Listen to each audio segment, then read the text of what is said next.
Une méthode novatrice est développée au CHU Nice, notamment en chirurgie thoracique. Il s'agit du programme de réhabilitation améliorée ou RAC.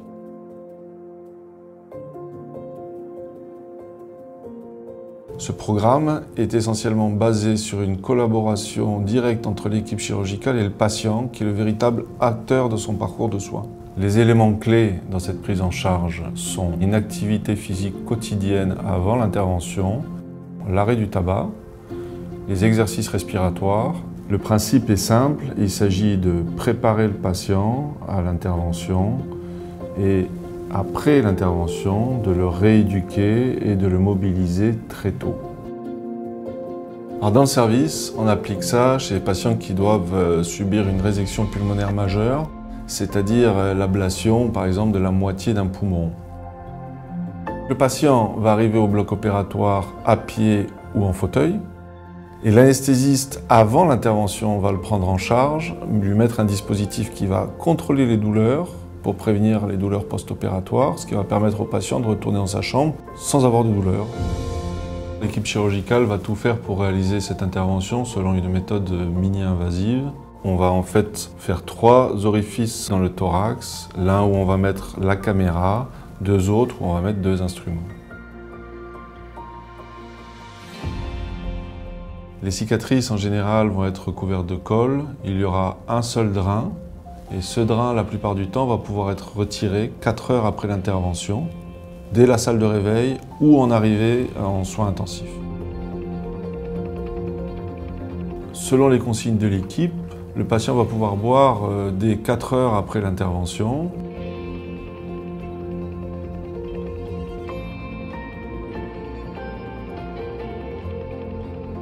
Le patient va être très rapidement pris en charge par la kinésithérapeute qui va le mobiliser, lui permettre de s'asseoir et commencer l'ensemble des exercices respiratoires et physiques.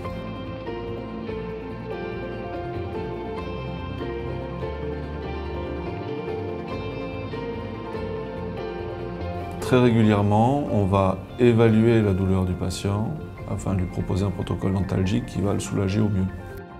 Si un certain nombre de constantes sont respectées, le chirurgien va valider la sortie du patient, parfois au 1er ou au 2e jour post-opératoire.